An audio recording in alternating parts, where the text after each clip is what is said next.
hotel. Casa No es Hotel esta noche. A ver, esta semana ha sido una semana de altísima densidad política. Lo primero que ha sucedido, el presidente Evo Morales ha dado su informe anual, el informe del 22 de enero, del Día del Estado Plurinacional. Un informe sumamente corto, uno de los más cortos en estos 13 años, lleno de datos, ¿no? Datos de los que vamos a hablar lógicamente más adelante. Lo segundo que ha pasado esta semana en la agenda política es el tema del cambio de gabinete. El presidente Morales presenta un nuevo gabinete con figuras políticas importantes, controversiales. Luis Arce vuelve a Economía, Juan Ramón Quintana por tercera vez vuelve al Ministerio de la Presidencia y otras dos figuras muy destacadas dentro de la Asamblea Legislativa se trasladan al Ejecutivo. En el caso de Manuel Canelas como ministro de Comunicación, aunque ya se trasladó antes al Ejecutivo, pero hoy sí entra como ministro de Comunicación, una de las grandes novedades dentro del gabinete. Y la segunda, digamos, novedad, Gabriela Montaño, la histórica presidenta de alguna de las cámaras, está hoy en el gabinete dirigiendo el Ministerio de Salud. Otro tema que también ha marcado la agenda política de la semana ha sido un curioso hecho. Un personaje, el defensor del pueblo, presenta su renuncia, ¿no? Este es un tema del que no vamos a hablar más adelante y del que usualmente no hablaríamos en esta Casa No es Hotel, pero sí es importante ver qué ha pasado con la institución. La institución ha servido de escenario. Probablemente algún rato toquemos ese tema en alguno de los programas, pero creo que no vale la pena abordarlo. Creo que la agenda política da por mucho más. Hoy se realizaron las primarias, históricas primarias, la primera vez en Bolivia que se realiza este tipo de elección, convocadas por el Tribunal Supremo Electoral. Evidentemente no vamos a tener novedades sobre los resultados de la elección, ¿no? Todos sabemos que estas primarias han servido para que cada organización política ratifique a su binomio. Algunas han movilizado militantes, como es el caso del Movimiento al Socialismo y otras fuerzas políticas, y otras han llamado a básicamente la abstención, pero han participado de estas primarias como una suerte de un trámite, digamos, un trámite burocrático. Para hablar de esta cantidad de temas que hemos tenido, estamos dejando fuera varios porque el tema de la basura es otro tema de agenda política, pero no vamos a hablar de eso esta noche. Hemos invitado a nuestro amigo José Gabriel Espinosa, economista. José Gabriel, bienvenido a esta Casa No es Hotel. Gracias, Susana. Muchas gracias por la invitación. Con nosotros también esta noche, comunicadora, nuestra amiga también, Verónica Rocha. Verónica, bienvenida a esta Casa No es Hotel. Gracias, Susana. Buenas noches, Gabriel. Y con nosotros más tarde se va a incorporar para el segundo bloque Pablo Rosell. Vamos a hablar de varios temas esta noche en el programa. Quédese con nosotros.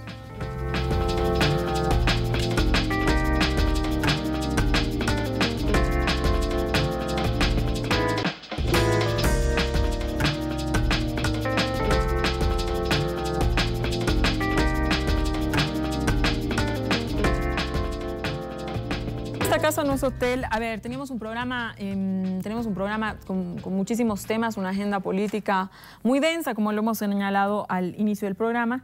Y voy a empezar contigo, José Gabriel. Quiero que empecemos hablando del discurso de Evo.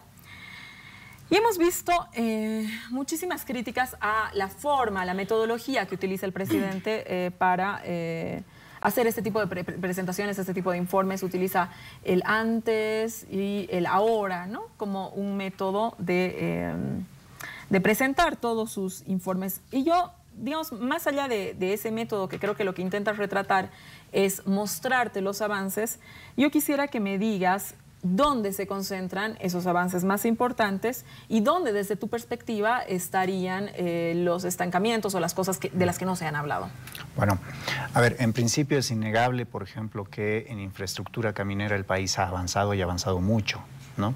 Y evidentemente haber pasado de 1000 y pico kilómetros de carreteras asfaltadas a un poco más de 5000 tiene un impacto enorme no solamente en la economía de Bolivia, sino también tiene que ver con cómo se moviliza la gente, la calidad de vida de muchísimas poblaciones que hoy día están conectadas y que antes tenían que pasar 6, 8, 10 horas en el camino.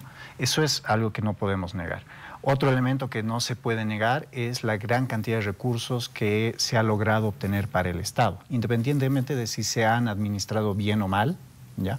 El Estado hoy por hoy tiene una cantidad enorme de recursos y que le permite, por ejemplo, al presidente soñar en grande, ¿no? Algo que es positivo desde todo punto de vista. Cosas que probablemente el presidente no ha señalado y que a mi juicio debería señalar. La inclusión social que se ha dado entre el 2006, 7 y 8, ¿no? A partir de la emergencia de la presidencia de un indígena, ¿no? Que ha generado, por ejemplo, que mucha gente que tenía el dinero guardado bajo del colchón porque no se sentía parte de la dinámica económica o tenía desde vergüenza hasta miedo ir al banco a depositar su plata, pues ha tenido impacto enorme también en lo que es la economía del país, ¿no? Entonces, son factores que realmente uno no puede negar. Eso en lo positivo.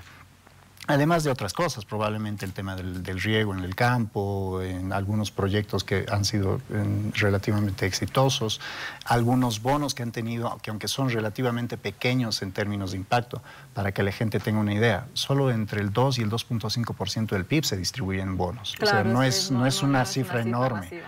¿No? Aunque el presidente trata de hacerlo parecer más grande, pero en todo caso el impacto que ha tenido, por ejemplo, el Juancito Pinto en la reducción de la deserción escolar ha sido sumamente positivo. ¿Qué es lo negativo desde mi juicio? Y para hablarte en lo general y no estar en cosas muy chiquitas, esta excesiva politización de las cifras macroeconómicas. El presidente se centra mucho y probablemente esto tenga que ver con la impronta de gran parte de su gabinete económico, vamos a hablar de esto más adelante, que no sabe entender la economía de otra manera que no sea a través de las cifras macroeconómicas, ¿no?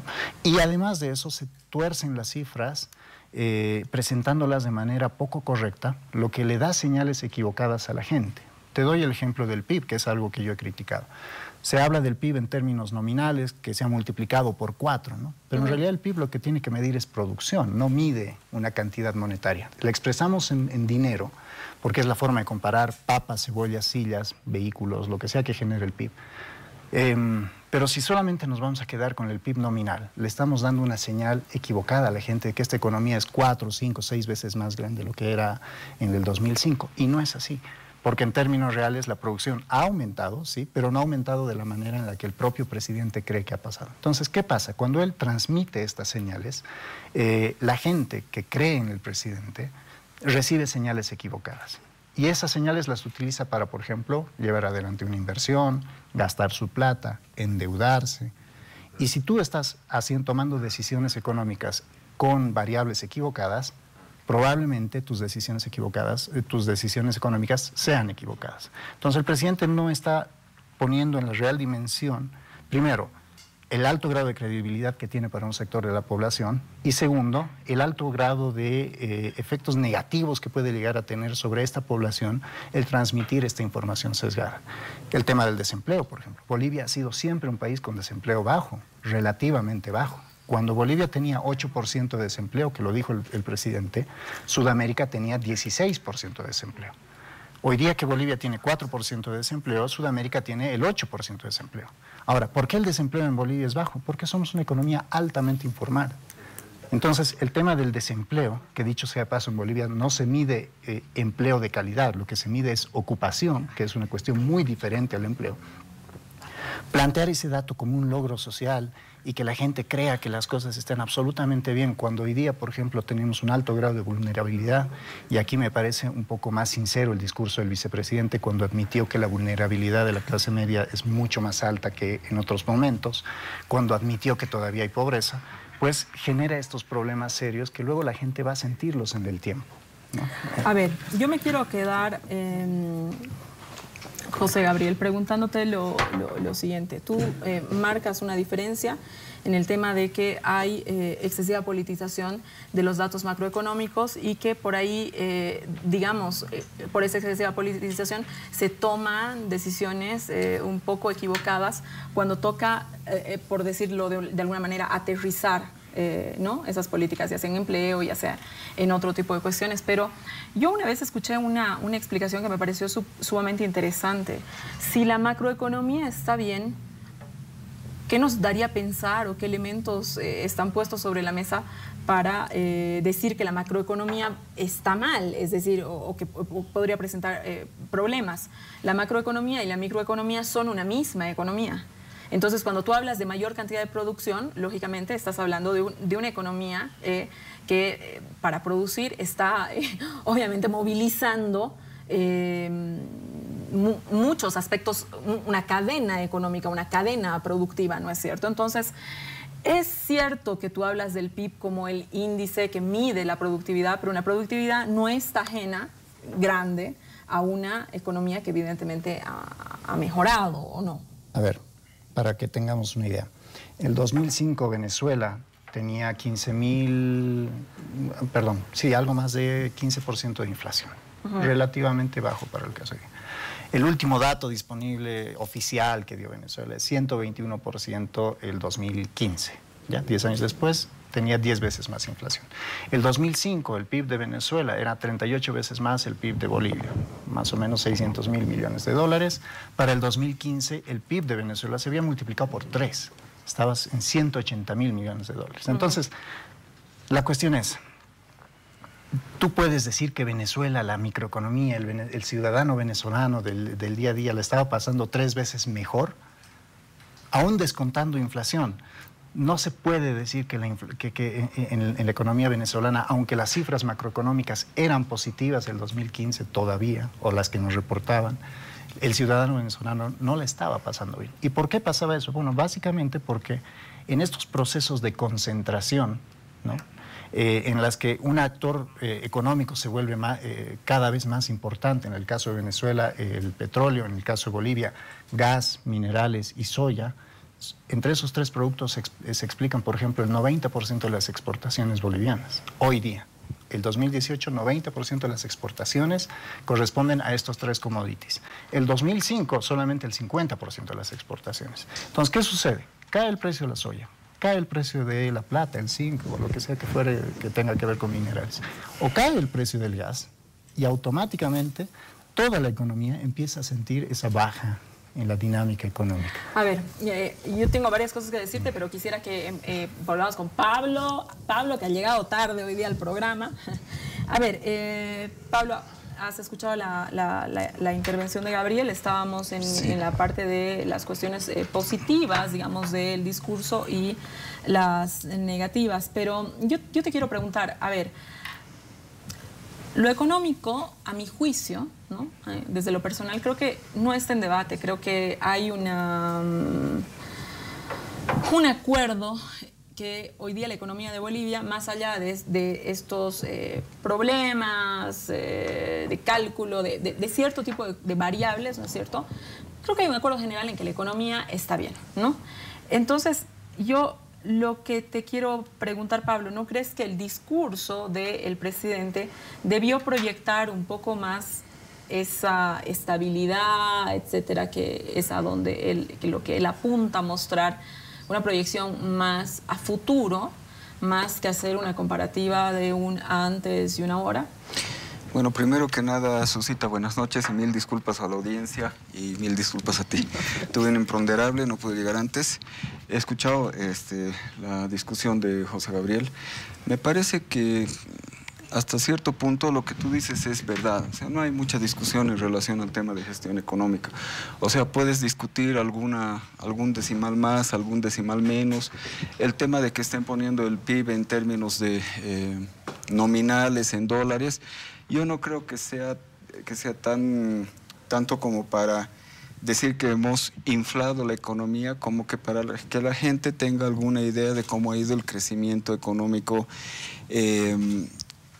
comparando con algo que todo el mundo puede comparar. Es decir, es didáctico decir que si antes tenías $1000 y ahora tienes 3000, entonces tienes 3 veces más. No es exactamente lo mismo, pero tampoco es que el presidente se va a poner a discutir y a enseñarles a la gente lo que es macroeconomía 1 y decirles, bueno, sí, el PIB real ha crecido tanto, pero es que tenemos que tener en cuenta el deflactor de la economía, y el deflactor significa esto, y por lo tanto nuestro crecimiento y nuestro PIB real actual es de tantos millones de bolivianos. Eso no tiene mucho sentido. Yo lo veo más desde el punto de vista de una comparación didáctica que se puede hacer. En segundo lugar, lo que tú dices, el tema de la estabilidad, a mí me parece que es importante, pero no estoy seguro de que sea tan importante como para resaltarlo todo el tiempo. Sin embargo, no hay que negar el hecho de que dentro de las economías que estaban más criticadas hace unos 5 o 10 años, ¿no? Toda esta nueva ola que venía con los gobiernos progresistas de Argentina, Brasil, Bolivia, Venezuela, no sé. Dentro de todas las economías de todos los gobiernos progresistas, la economía boliviana ha sido la que más ha mantenido la estabilidad, ¿no? Y ese era uno de los temas que estaba muy en cuestión hace tiempo. Ahora sigue siendo un tema que es importante valorar, ¿no? Porque nuestro país, con políticas progresistas, ha mantenido la estabilidad, cosa que no lo han logrado otros países con políticas progresistas. ¿Por qué no lo han logrado? Y eso es asunto de otro programa, me imagino, ¿no? Pero también es cierto que no podemos estar proyectando estabilidad todo el tiempo. O sea, tenemos un país que es sustancialmente distinto al país que había en el 2006. Yo, en todo caso, si te soy sincero, yo hubiera preferido una comparación del primer año de gobierno con este último año de gobierno, es decir, Evo versus Evo, ¿no? Luego, tal vez, seguramente tengamos ocasión de discutir sobre eso. Pero tenemos un país sustancialmente distinto, o sea, en materia económica es distinto, en materia social es distinto, en materia poblacional es distinto, y yo creo que ese país que es distinto ya sabe lo que es la estabilidad, valora lo que es la estabilidad, pero creo que esa sociedad boliviana que es distinta está pensando también y está esperando como una propuesta que innove, que se pare sobre ese peldaño de estabilidad y sobre ese peldaño de crecimiento, y que proponga una dinámica económica distinta y una dinámica económica que puede sustentarse sobre una base más interesante en términos de inversión pública, crecimiento, mercado interno. Ahí te voy a cortar porque dices una cosa bien interesante. Ya la estabilidad, digamos que es como una cuestión ganada y está ahí, ¿no? Entonces, sobre el peldaño de la estabilidad, el gobierno de Morales podría hacer una oferta mayor, digamos, ¿no? Sí, una oferta de innovación. O sea, no demos la estabilidad por ganada. O sea, yo creo que la estabilidad la estabilidad económica es una materia en la cual la gestión pública tiene que estarse ocupando y tiene que destinarle esfuerzos permanentemente. Y peor ahora, en esta época en la cual la situación no solamente de Latinoamérica, sino del mundo entero, está ya viviendo una situación distinta a la que teníamos antes. Es decir, las grandes economías están creciendo bastante menos. Las economías asiáticas, que han sido las que más han jalado los precios de las materias primas, están creciendo sustancialmente menos. China ya no está creciendo al 9, 10, 11%. China está creciendo al 6, 7, 6, 5%. Entonces, de todos modos, el tema de la estabilidad merece los esfuerzos de la gestión pública, merece el reconocimiento del pueblo, pero necesitamos algo más que estabilidad para salir de esta situación y para proyectarnos al futuro. Interesantísimo lo que nos acabas de plantear, Pablo. Verónica, en la segunda parte del informe, Evo Morales plantea que como parte de la agenda de futuro, pone énfasis en la lucha contra la corrupción. ¿Crees que estratégicamente hablando poner sobre la mesa nuevamente ese tema en un periodo electoral es acertado? Yo creo que no estoy tan segura de si puedo evaluar si es acertado o no, pero creo que es necesario. Estoy tratando de pensar un poco el discurso desde el contenido, no necesariamente la parte económica que la han desarrollado bien Gabriel y Pablo, pero claro, se me viene a la mente que tratando de hacer un poco una morfología de cómo ha ido el discurso en esta ocasión, y voy a terminar en corrupción, pero pero quiero ir por acá. Creo que hay algunos datos que están un poco manidos, pero son importantes cuando los aglutinas. Por ejemplo, el hecho de que ha sido el discurso más corto, 51, 52 minutos, ya es un desafío comunicacional súper complicado para el gobierno compararse a sí mismo, porque ya tienes 13 discursos para comparar, y ya hemos hablado de que ha habido uno muy largo de 6 horas en algún momento. Entonces hay como una sensación de la gente, ¿cómo les digo cosas nuevas? Entonces ahí creo que el tema del tiempo es importante. Luego está este tema de las cifras. Gabriel decía, se comete el error de politizar mucho las cifras macroeconómicas, a reserva de que eso, en términos de análisis económico, pueda tener una beta. Yo creo que más bien se comete el error que se ha intentado, o sea, es claro que en este discurso trata de mejorarse, pero aún se sigue arrastrando este tema de no cualificar la cifra económica. Es decir, pareciera que asistimos cada vez a un discurso de corte económico. Y a mi criterio, lo que más bien le falta es cualificar un poco la cifra grande macroeconómica, bajo este supuesto de que hay más o menos un consenso de que estamos bien. Eso ya lo sabemos, pero a veces esta forma de soltar puros datos, a veces hace de que el dato ya no suene a nada para la ciudadanía. Entonces, eso creo que falta. Y también siento que siempre falta el tema de insertarle otras vetas temáticas muy claras que no siempre están relacionadas con la economía y el crecimiento económico. Por ejemplo, democracia y sociedad. Creo que algunas nuevas vetas tendrán que ser los nuevos discursos que se busque para que en términos comunicacionales sea estratégico lo que le tengas que decir al país, porque ahí tendrás que preguntarte si le quieres seguir hablando respecto a la comparación. Ahí me parece importante, digamos, esta sugerencia que tiene Pablo de que por ahí se podría comparar él con él, sería un ejercicio interesante, en vez de recurrir a lugares donde ya hemos estado todos los años, ¿no? O en una de esas, más bien podríamos ampliar también la cantidad de temas. No recuerdo que sea una beta que quede en la agenda hablar, por ejemplo, de la democracia como tal. Sí se habla de la participación política, se lo mete en brechas de género, etcétera, pero ¿cómo estamos como sociedad? ¿Cómo nos sentimos? Los malestares, todas estas cosas que ocurren, que son subjetivas. ¿No te ha faltado, Verónica, alguna que de pronto se escuchó, ¿no? Esta cuestión de la autocrítica también, ¿no? Es decir, bueno, nos falta esto, no hemos logrado esta cuestión, y quizás sea ese peldaño que reclama Pablo de donde te puedas parar. Es decir, no logré hacer esto, pero proyecto, ¿no es cierto?, en adelante, sin cumplir una meta. Es que eso es algo nunca hemos escuchado. En una de esas, en términos estratégicos, como tú decías, en un año electoral, por ahí es una mejor apuesta. Por eso es que vuelvo al tema de la corrupción. No estoy segura del resultado, porque eso es probando, midiendo, viendo un poco los escenarios de qué la gente quiere escuchar o no.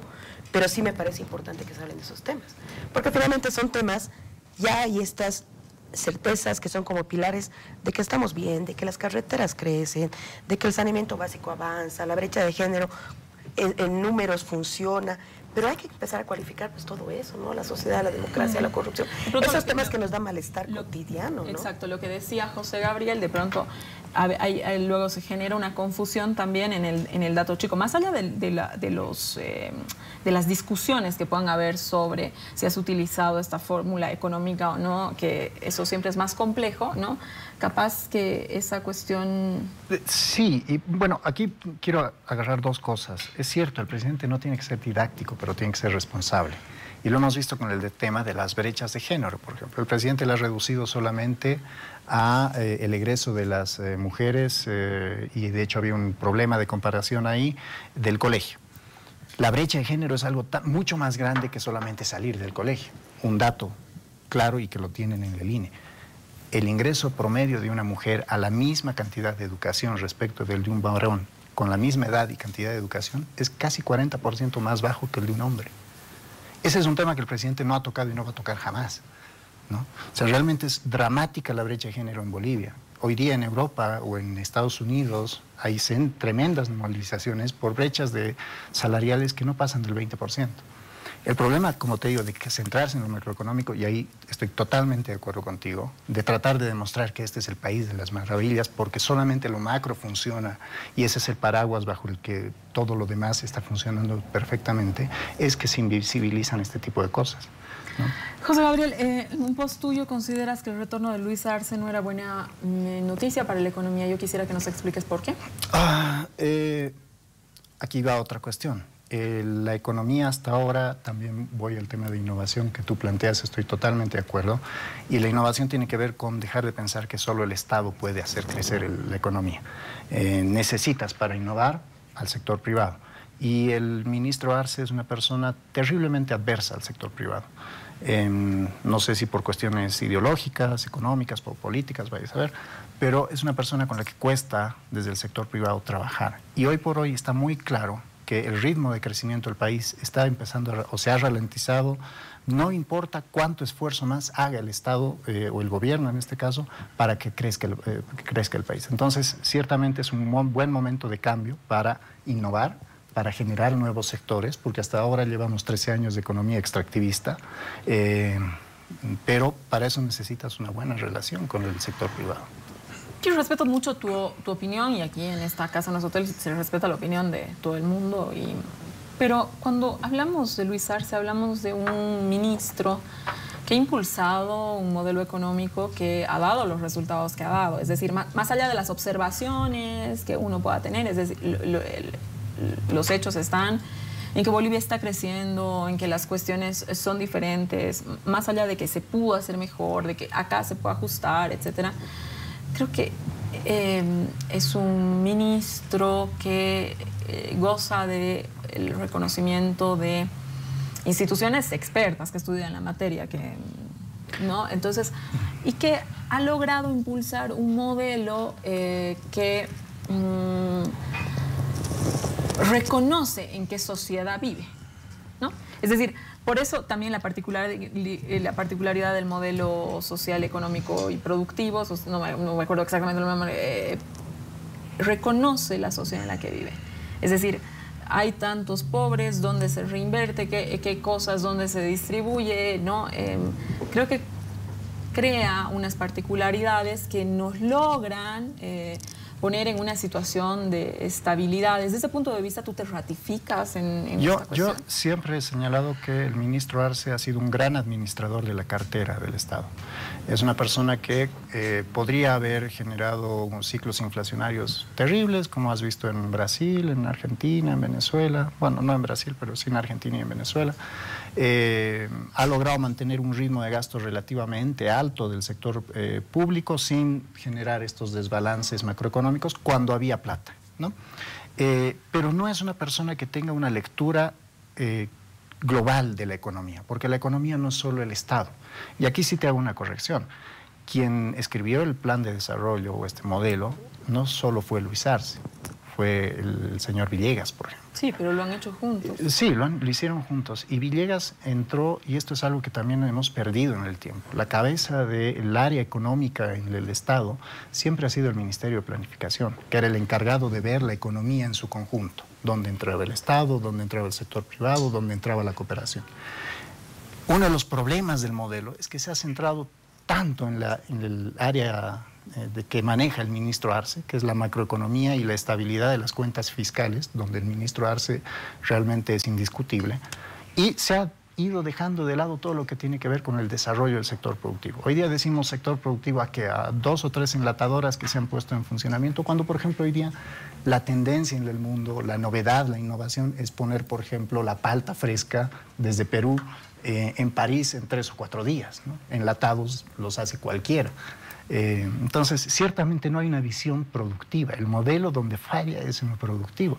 Y ese es el reclamo que se le hace. Nadie discute que el ministro Arce ha logrado mantener la estabilidad que heredó en el país. Porque ciertamente la estabilidad económica fue un trabajo de 30 años, no solamente de este gobierno. Hay que aplaudir que este gobierno la ha logrado mantener y es algo que no se puede resignar.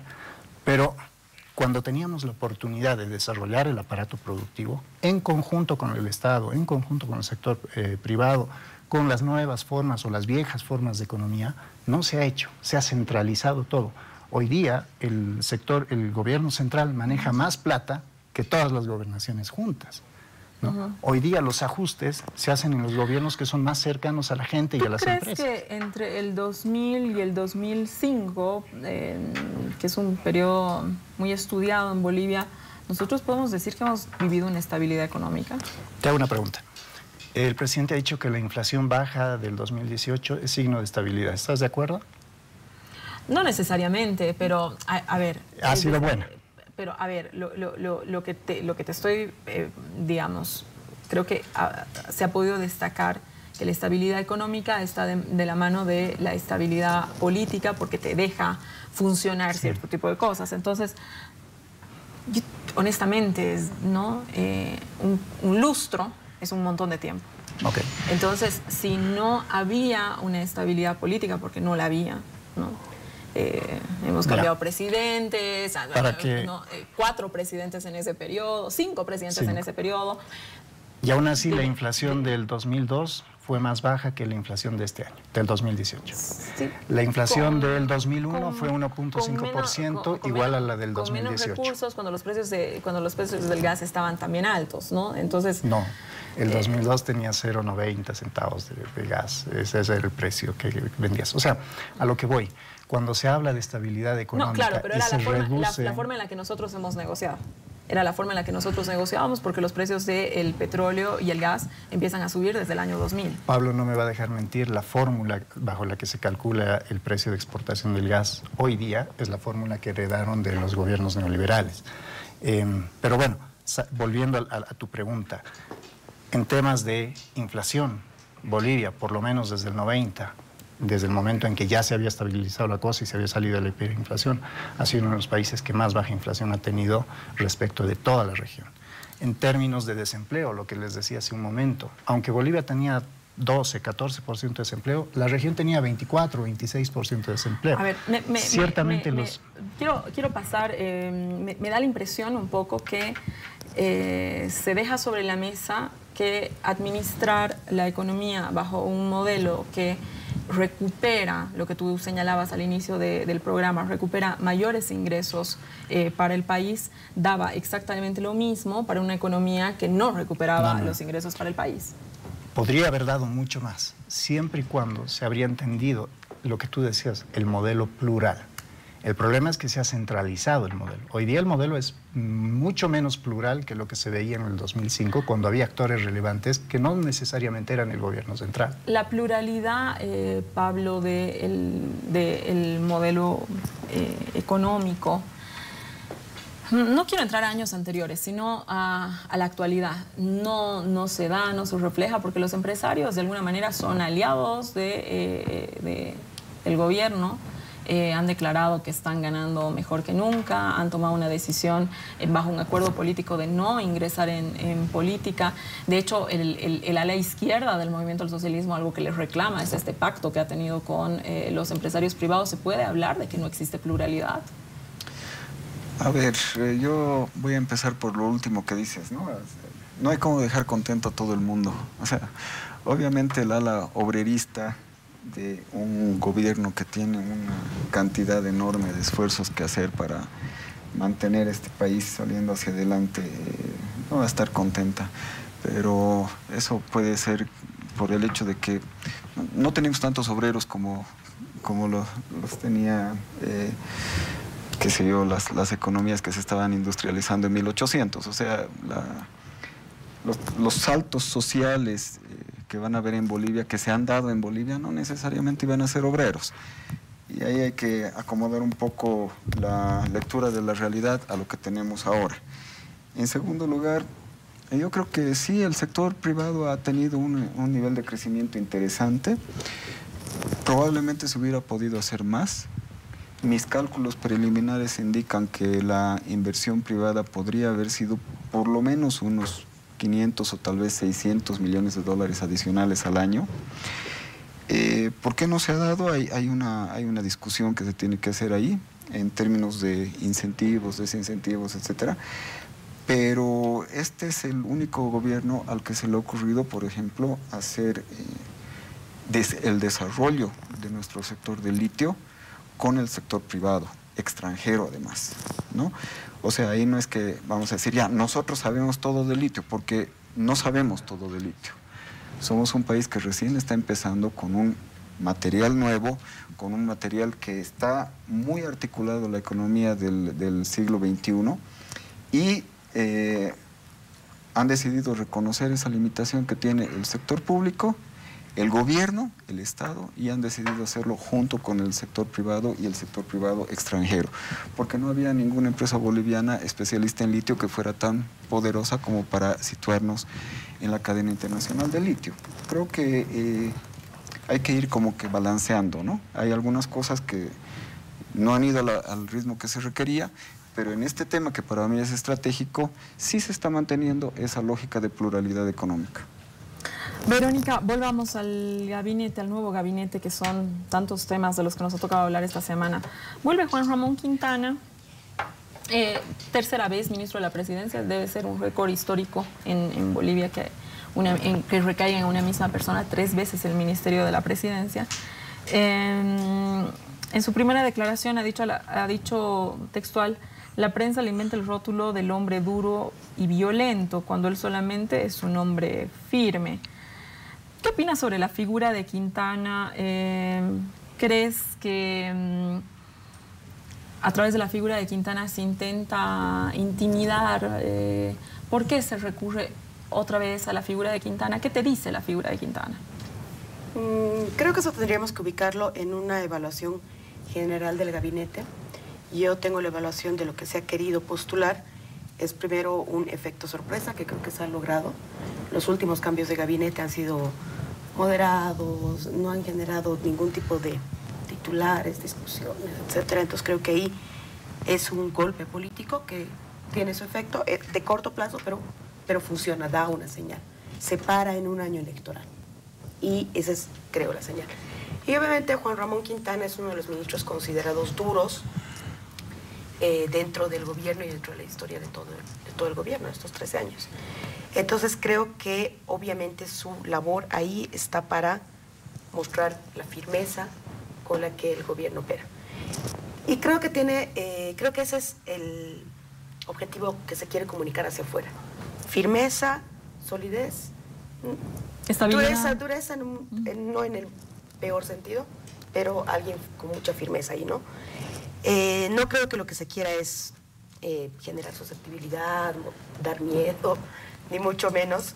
Escuché las declaraciones del ministro Juan Ramón Quintana y, bueno, por supuesto lo primero que hace, porque ya hay una relación establecida ahí, ¿no? Los medios al primero que van a buscar con una tónica es a él, porque hay muchas polémicas que él ha tenido que manejar durante todos los años anteriores. Entonces es algo casi lógico, los medios no pueden dejar de hacerlo y él no puede dejar de asumir que esa es la imagen que tiene. Sí, claro, entonces, creo que hay una relación quebrada, ¿no? Desde el cártel de la mentira y qué sé yo, que finalmente él es el mote de la acusación que la pone. Creo que hay una relación que está fracturada con Juan Ramón Quintana. Así es, y creo que él está consciente, o debería estarlo, de que es algo que tiene que trabajar con los medios de comunicación, y los medios de comunicación irán moldeando o construyendo esa relación, pero es algo que es una constante y que no es menor para cuando eres una persona pública de gobierno y más de ese nivel, ¿no? Nélida, otra de las grandes sorpresas del gabinete. Perdón, y una cosita más sobre Juan Ramón Quintana, y creo que al interior lo que se quiere es explotar una de las mayores fortalezas que tiene Juan Ramón Quintana, que es organización territorial política, ¿no? O sea, creo que esas son las funciones, creo que y creo que el desafío que tiene es más bien discursivo, porque realmente es un año en el que hay que enamorar a la gente, pues, o sea, el objetivo que tiene todo político que se está parando frente a las elecciones de octubre es enamorar a la gente, no alejarla, no pelearse, etcétera. Y eso ciertamente en ciertas personalidades, en ciertas personalidades del gabinete es complejo, ¿no? Sobre Nélida, siempre es una buena noticia una mujer más. No hay que dejar de decirlo, en 2010 hubo un gabinete paritario, 10-10. Lastimosamente ahora estamos en 4 de 20, aunque se ha subido una mujer más que el año pasado, pero bueno, ese sigue siendo el pendiente de volver a traducirlo en algún momento. Nélida es una figura muy interesante, con muchas características que se pueden abundar de ella. Es una mujer que proviene del área urbana, de Chuquisaca, ha sabido ganarse el respeto y probablemente hasta un poco también el temor, por qué no decirlo así, dentro de su propia tienda política en la Asamblea Legislativa. Se la conoce como una mujer dura, fuerte, de convicciones, con objetivos muy claros. Entonces tiene como esa imagen también de dureza, si se quiere, y en el otro lado tiene un montón de características muy peculiares. Es una mujer que se pone chamarra de cuero, maneja moto en Chuquisaca, está ahí con los motoqueros, tiene mucho conocimiento, no sé si conocimiento, me parece que sí ya tiene algo de conocimiento, que tiene mucho interés legítimo en tecnologías de información y comunicación. O sea, toda la comunidad Twitter, el mundo tecnológico, las comunidades, las reconocen por eso. Es una persona que no lo ha hecho ayer, lo ha venido haciendo varios años. Entonces, realmente, esa complejidad, y por supuesto, es una chola dentro del gabinete, lo cual también es algo que resulta. Entonces, yo creo que es una figura que va a dar mucho que hablar. Es un ministerio muy complejo, que creo que tiene varios problemas que resolver. Por lo tanto, tiene un desafío que cumplir, pero creo que puede estar a la altura. Manuel Canelas, un nuevo ministro de Comunicación, me parece que dista bastante del perfil de las últimas 3 ministras, que quizás tenían un perfil, por lo menos en percepción, de no ser precisamente,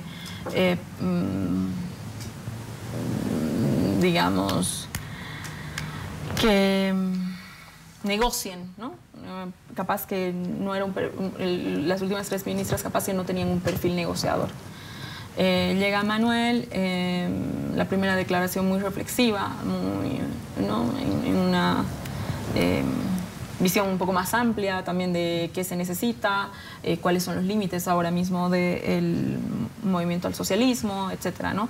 Entonces, desde tu perspectiva, Gabriel, ¿cómo ves a Manuel Canelas, una figura que le va a tocar hacer de vocero, ¿no? Que es mejor una figura que confronte a aquella que no lo haga, ¿no?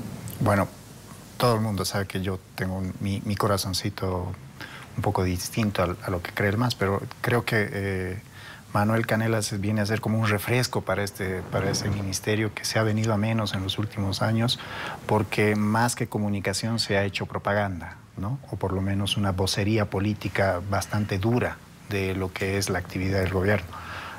Manuel es joven, es una persona con una mente muy amplia, muy inteligente. No tengo el placer de conocerlo en persona, pero por lo que leo de él, por lo que él dice, parece una persona sumamente ecuánime. Esperemos que las exigencias de un año electoral, de un cargo sumamente político, no vayan haciéndole perder estas características que en principio hacen creer que ese ministerio va a estar bien manejado, ¿no? O sea, la comunicación, incluso para el desarrollo económico, es fundamental, ¿no? Esto de empezar a manejar, como tú decías, qué está detrás de las cifras. Creen que la mayoría de la gente cree que la economía solamente son cifras. No, hay que empezar a reflejar las cosas que están detrás de esas cifras, y creo que Manuel puede aportar mucho a eso, incluso para hacer también la autocrítica, ¿no? Porque esta falta de comparación entre el Evo del 2006 y el Evo del 2013 tiene que ver con que tendrás que identificar cuáles han sido los fallos y poder decírselo a la gente de una manera sincera. Quería complementar lo de Nélida. Nélida es una persona que conoce el sector productivo, por lo menos de Chuquisaca. Se lo conoce muy bien. Entonces, da la esperanza sobre ese ministerio que en los últimos años ha sido asignado de forma muy política a gente que probablemente no conocía el sector productivo. Así que también tengo mi ficha positiva ahí. Gabriela, que, bueno, estamos hablando en esta mesa de lo que han sido las novedades, ¿no? No de todo el gabinete, evidentemente, sino de estas figuras polémicas, Luis Arce, Juan Ramón Quintana, además antiguas, con mucho peso propio. Y las grandes novedades que han sido, pues, desde mi perspectiva, creo, Nélida, Manuel y Gabriela. ¿Qué nos dices de Gabriela Montaño? Gabriela ha sido...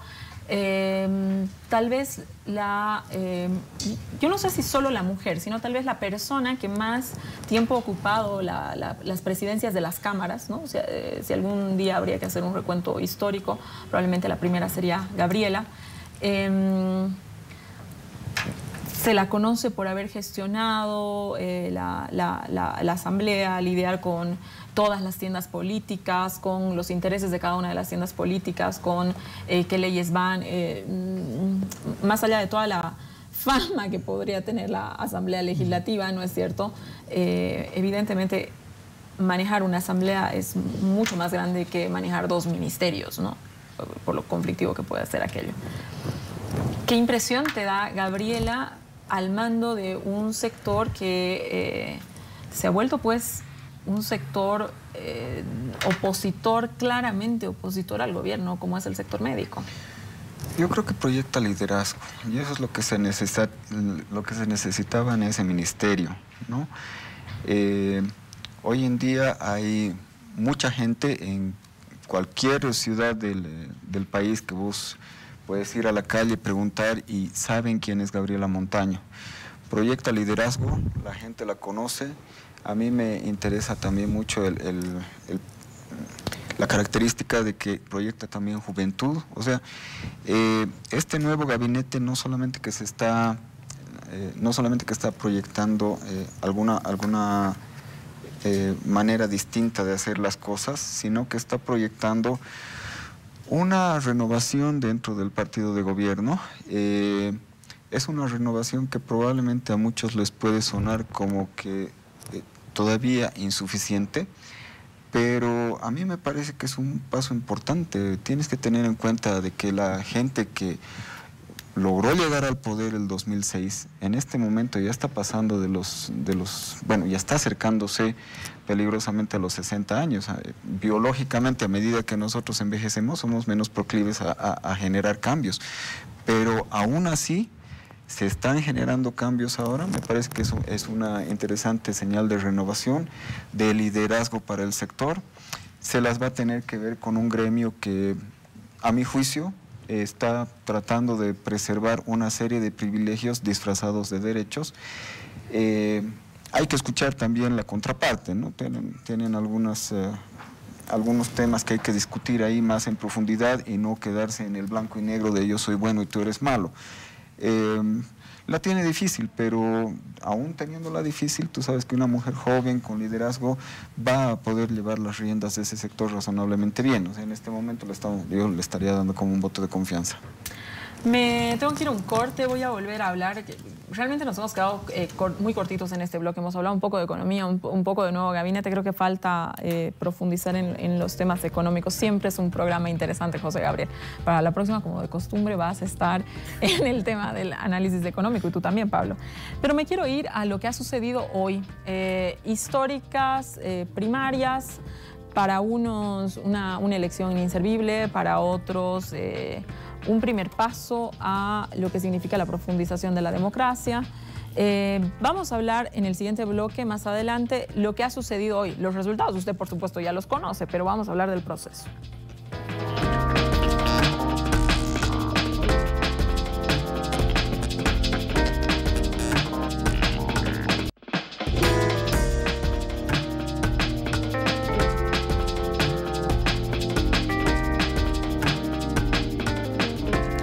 Volvemos a esta Casa Nuestro Hotel. Este bloque vamos a hablar de las primarias. Pablo, quiero empezar contigo. Se han realizado hoy día las primarias.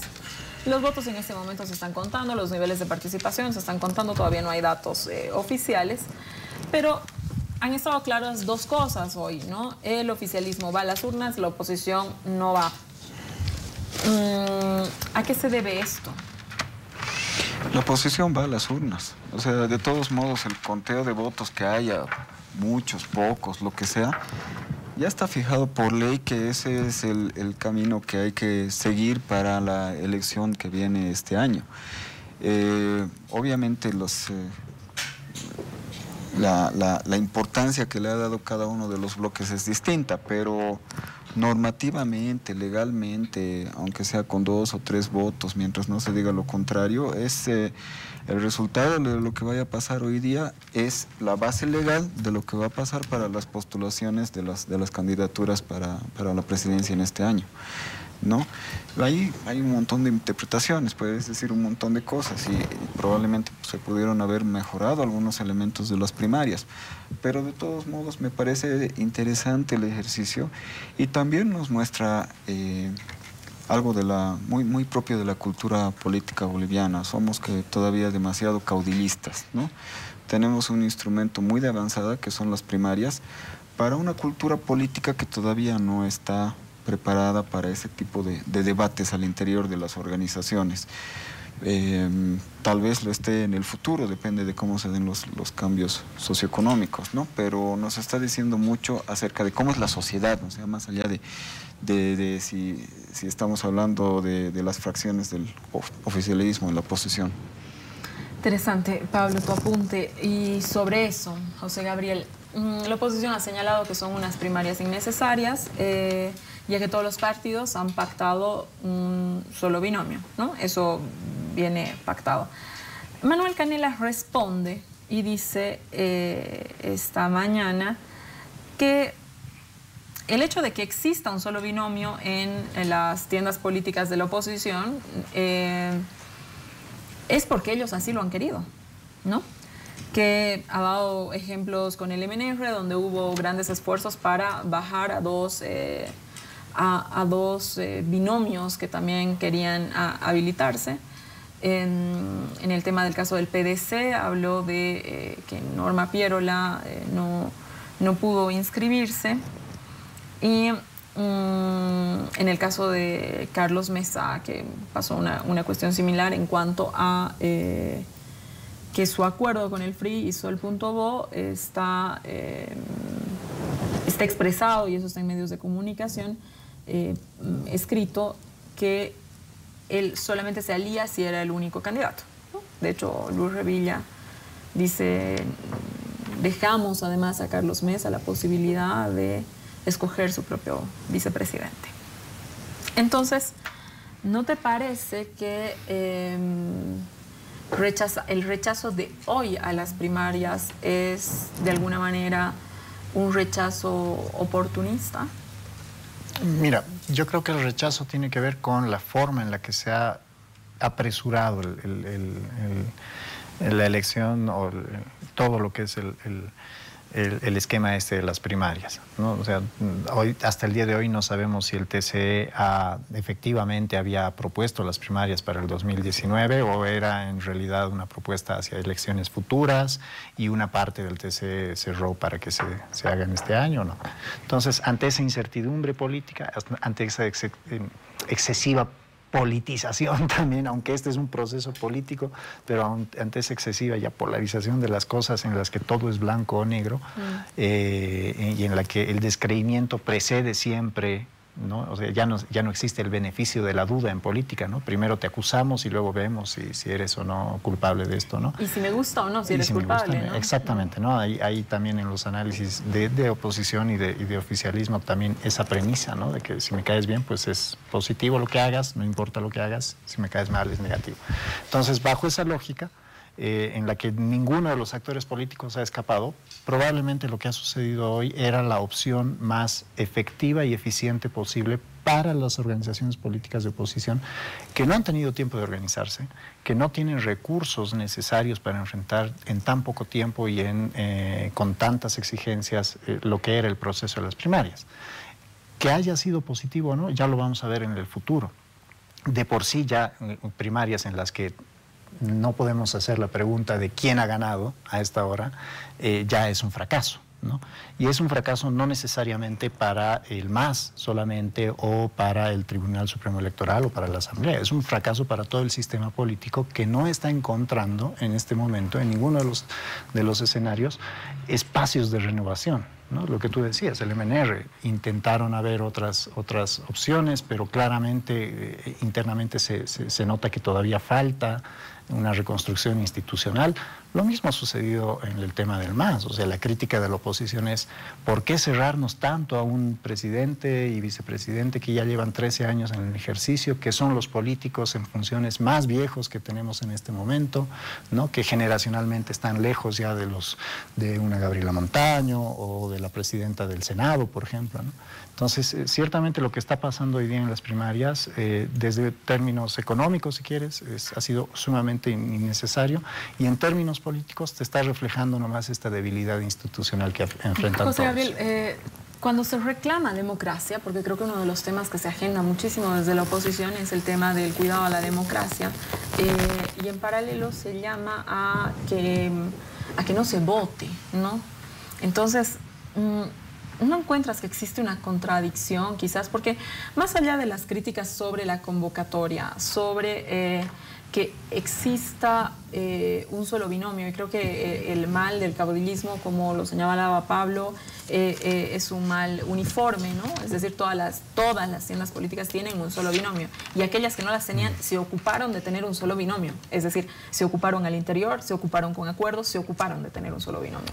Entonces, de pronto, más allá que evidentemente las primarias se han leído en enclave polarización, ¿no? Lo cierto es que una primaria fortalece la democracia. Cuando está bien organizada y cuando no tiene un precedente en el que hay un binomio que no debería estar presente. Aquí podemos discutir muchísimas cosas, no es el objeto de la pregunta, pero en todo caso el ejercicio democrático se va a dar en octubre, cuando tengamos elecciones en las que no necesariamente tienes que ser un afiliado a algún partido político y en el que tú puedas votar por diversas opciones, ¿no? Ahí, siempre y cuando las condiciones estén dadas, ahí recién vamos a tener el ejercicio democrático. Lo que tú tenías hoy día era, por un lado, un ejercicio de validación de una candidatura y por el otro lado, desde la lectura me imagino de varios, yo no estoy vinculado a ninguno de ellos, pero me imagino de varios partidos de oposición, un ejercicio de fuerza o de arrinconamiento para demostrar el grado de debilidad o el tamaño o mayor o menor que pueda tener cada una de estas tiendas políticas. Entonces, ante ese juego, pues unos han decidido no asistir para no mostrar probablemente el grado de fuerza o debilidad que tengan, y los otros pues han llamado al voto masivo porque lo están volviendo un ejercicio de validación de algo que la gente puede creer o no que es válido, ¿no? Verónica, se ha dicho que las primarias han servido para dividir a la oposición, porque sin las primarias Carlos Mesa podría haber servido como un outsider. Y haber llegar 3 meses antes y aglutinar a toda la oposición.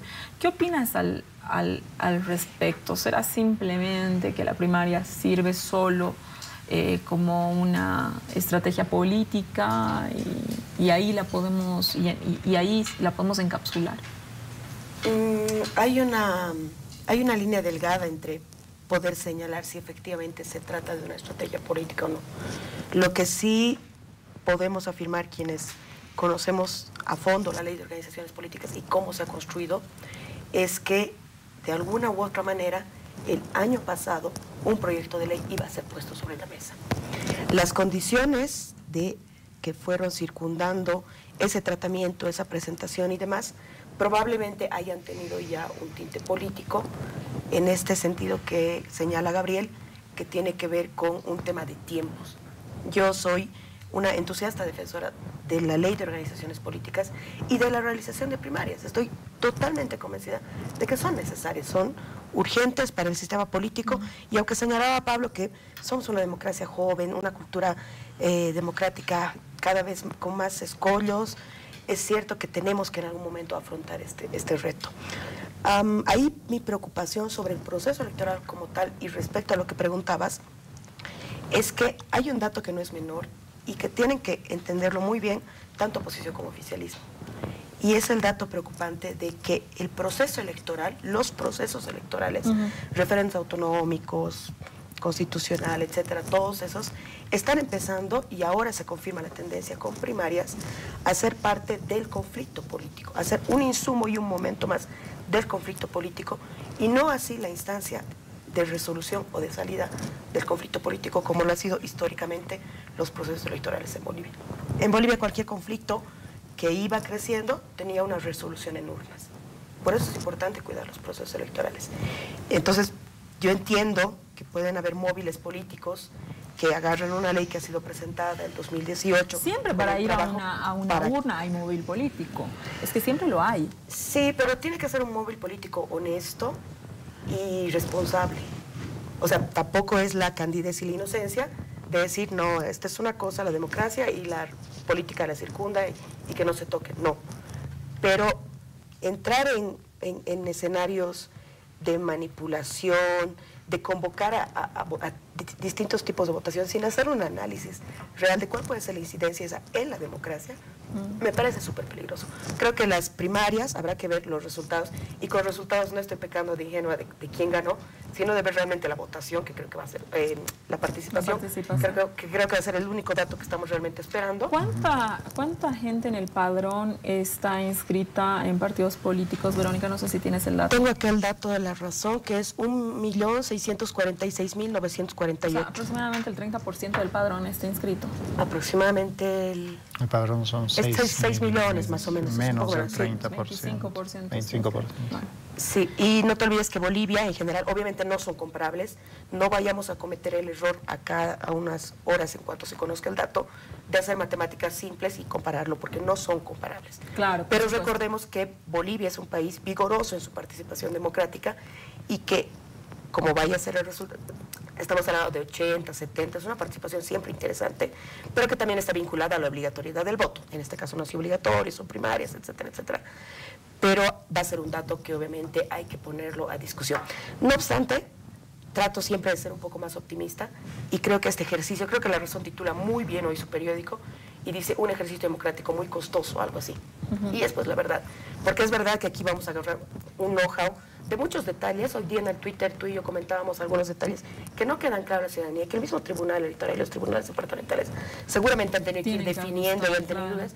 Bueno, es un ejercicio costoso, sí, pero finalmente un ejercicio. Esperemos que la siguiente realmente haya competencia y también el resultado que dentro de unos minutos conozcamos nos va a dar un poco una tónica y estoy casi segura de una preocupación, que tampoco es una novedad, el Estado dentro de las democracias internas de los partidos, que es un poco la razón por la cual se hace una ley de organizaciones políticas. Sí, a mí me parece en ese sentido una cuestión interesante, ¿no? En movilizar al militante, que finalmente es luego quien es tu candidato, luego es quien el que participa. A ver, José Gabriel, desde el oficialismo dice que las primarias se han rechazado en la oposición porque la oposición estaría en este momento viviendo digamos, una política de like, ¿no?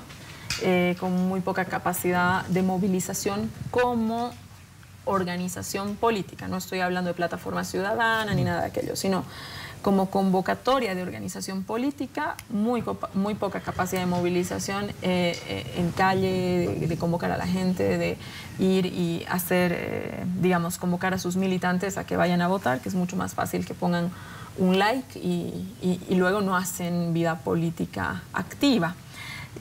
¿Qué opinas sobre esto? ¿Qué opinas sobre este comentario? A ver, probablemente esta política de like se esté replicando, aquí Verónica sabe muchísimo más de esto que yo, pero probablemente esté viéndose en el mundo entero, ¿no? La movilización política como tal, de salir a las calles y pelearla, ya no es la principal herramienta de la gente, ¿no? Amén de que en algunos momentos pueda pasar. Independientemente de eso, creo que el oficialismo está pecando. No sé si es el discurso para minimizarlo o realmente cree esto, porque si realmente lo cree, están cometiendo un error táctico impresionante. En el 2002, en las marchas del 2002, la imagen grande era la gente en la ceja, ¿ya? Pero cuando tú querías circular por el Alto, todas las esquinas estaban bloqueadas. Y estaban bloqueadas con cintas, con bancos, con troncos, con 2 o 3 personas en cada esquina, ¿no? Y eventualmente eran bloqueos de las 1000 esquinas, de las 100 esquinas, de todas las esquinas del Alto. Claro, tú veías en cada esquina 2 o 3 personas y nada más, y decías, no hay capacidad de movilización. Pero cuando todos ellos se juntaban, resulta que eran 100.000, 50.000, 70.000 personas. Eso es lo que está sucediendo en algunas ciudades de Bolivia. Lo que pasa es que el oficialismo trata de minimizarlo, mostrando y diciendo, miren, en cada esquina hay 2 o 3 locos. Pero claro, son miles de esquinas bloqueadas. Entonces, claro, yo creo que ahí es verdad lo que tú dices. Desde la organización ciudadana, yo creo que es miope no mirar la capacidad o sea, desde la plataforma ciudadana, no mirar la capacidad de movilización. Yo no compararía con esos bloqueos de las 1000 esquinas, creo que tienen unas características distintas, nuevas, bastante interesantes. Pero yo hago referencia más a la tienda política, ¿no? El MAS como organización política sí siempre demuestra que tiene una capacidad de movilización interesante. Proclama del Evo, ¿no? Entonces, y hay mucho esa cuestión. Es que eran funcionarios. Lo cierto es que habrá una parte que son funcionarios, hay otra grandísima parte que no lo son, ¿no? Entonces creo que la organización misma, política, muestra una capacidad de movilización que le hemos venido viendo durante los años. ¿Qué pasa con la capacidad de movilización que muestran las organizaciones políticas de oposición? Con esto no estoy diciendo que las plataformas ciudadanas no tengan esa capacidad de movilización, sino que me parece, digamos, rescatando el comentario al que hacía referencia, que capaz, si bien la plataforma ciudadana está rechazando, está movilizando, la organización política no ha logrado captar a esa organización para sí, para adentro. Lo que no hay es probablemente una organización clásica, ¿no? Esta organización de vamos todos a la marcha, tenemos lo que en Argentina llaman puntero, operador político, acá a través de las FEJUVES probablemente se organizaba así en el Alto, donde tú podías movilizar y mostrar esa fuerza físicamente, ¿no? O sea, con concentraciones como en la Blanco Galindo y demás. Pero también el propio MAS reconoce que en lo innovador, en lo novedoso que hay en la política, que es la política del WhatsApp, ni siquiera de Facebook o de Twitter, WhatsApp y todas estas redes sociales más cerradas incluso, ellos no están logrando penetrar. Y es ahí donde tú ves, por ejemplo, te doy el ejemplo, no sé, la percepción que tiene hoy día la gente sobre la data económica, que es lo que yo manejo. Hay un grueso de la población que hoy día al presidente no le cree ni aunque esté diciendo la verdad, porque del otro lado ha habido una capacidad de absorber ese tipo de cosas. O, por ejemplo, un Carlos Mesa que está empezando a utilizar más el YouTube que los canales clásicos, no sé, otros canales, ¿no? Porque sabe que un video se reproduce 10, 12, 15 veces, tiene un impacto de 10, 12, 15 veces más grande que lo que pueda salir en televisión. Y el presidente sigue inundando las calles, por ejemplo, con spots publicitarios en los canales que ningún joven ve hoy día. Invito a las personas que tienen hijos de entre 15, 20 años a preguntarles cuánto tiempo ven tele. Probablemente ninguno de ellos ve tele hoy día. Lo que ven es YouTube. Tú misma pones tu programa en YouTube, ¿no? Entonces, ciertamente las organizaciones políticas de oposición probablemente le llevan la delantera al MAS en eso. Yo voy a tener que cerrar el bloque, pero no sin antes preguntarte, Pablo, de manera chiquita, a ver que me puedas responder. ¿Qué impacto crees que tiene la primaria para el oficialismo? Mira, o sea, yo sostengo lo que dije al principio. Creo que estamos ahorita pensando en qué es lo que va a pasar con las primarias del año 2019. Las primarias son una ley. Las primarias son una forma de institucionalizar una manera de escoger a nuestros candidatos para el 2019, para dentro de 5 años y para dentro de 10, de 15, etcétera. Me parece que eso es lo más importante. Ahorita nos estamos perdiendo en el detalle de qué es lo que está pasando el 2019 con las primarias. Podemos decir que si los detalles de la ejecución y de la programación de las primarias, si han sido más bonitos, menos bonitos, o más pensados o peor pensados. Para mí las primarias son la institucionalización de una manera de elegir candidatos de ahora y para siempre. Que no están acompañando mucho la cultura política, está bien, o sea, están tratando de romper la cultura política. Vamos a ver si la cultura política se deja romper, ya sea con las primarias, ya sea con el empuje de los jóvenes o de alguna otra manera, para que nosotros tengamos un país un poco más democrático en el futuro. Me tengo que ir a un corte, quédese en esta casa, no es hotel. Volvemos a las conclusiones de este riquísimo programa.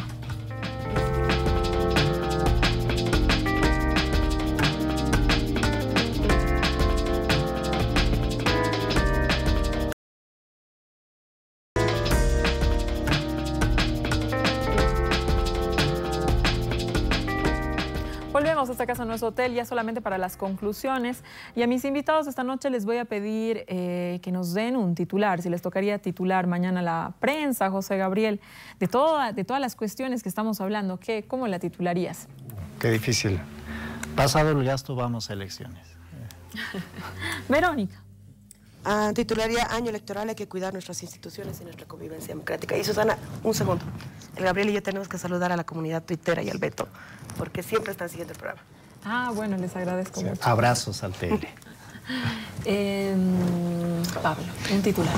Me voy a permitir colocar dos. O sea, el primero es que ya se han realizado las primarias y ya han dado sus resultados. Y el segundo titular en relación al tema económico es que ya no habría mucho más que discutir de la economía, ¿no?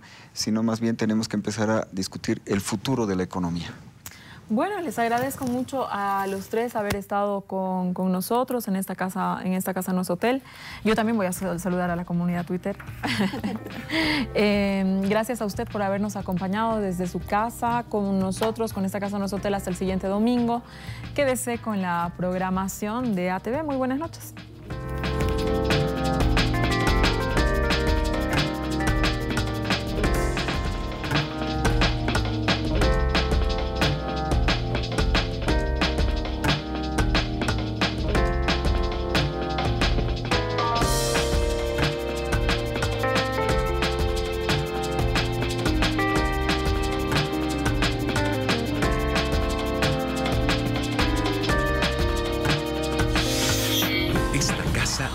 Hotel.